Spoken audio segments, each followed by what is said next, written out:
There isn't anything more retro than a cob dip, so we've given it a bit of a makeover with a made-from-scratch bread and a cheese and onion dip, and I promise you, you won't be embarrassed to take this one to your friends.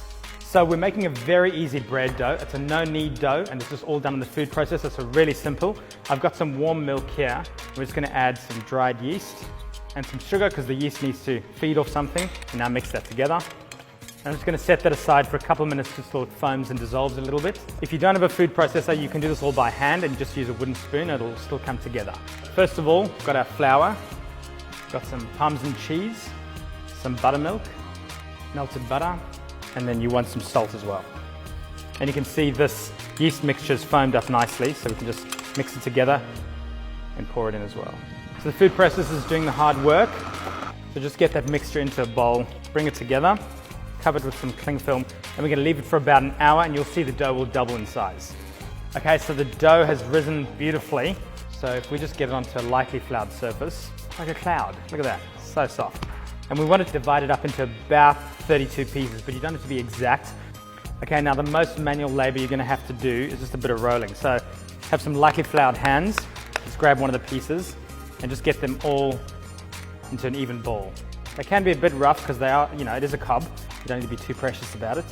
So now I've got my baking dish. It's a 29 centimeter round, as long as it's oven proof. And what we're going to do is we're going to bake it in the shape of a cob around a central dip. So what you need is a smaller dish that can be baked as well, and your dip is going to bake in here at the same time. So put that in the center, got some baking paper down, and just as evenly as you can, place all the balls of dough around. And what's going to happen, we're going to give it a second proof as well, so they are going to swell up a bit more. But I've got some melted butter and some chopped rosemary and some chopped thyme. If we just mix that together, and we're just going to give these bits of dough a bit of moisturizer. On with some cling film, just lightly over the top.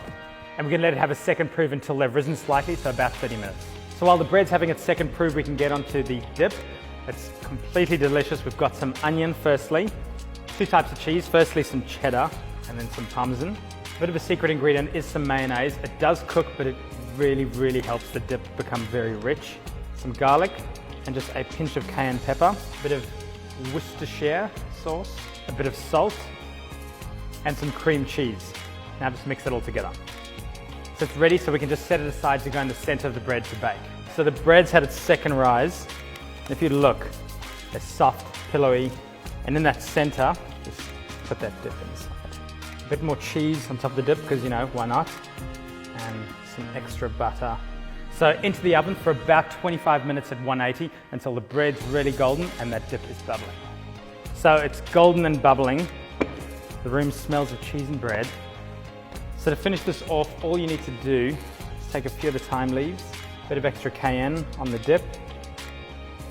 So it's best to eat this straight away, but if you want to make it ahead, you can just sprinkle with a bit of water on the bread, pop it in the oven for 5 minutes, and it'll still taste really nice and fresh. Forget the old cob, this is the new cob. You're never going to look back. All your friends are going to love this every time you bake it. For this recipe and more, head to delicious.com.au.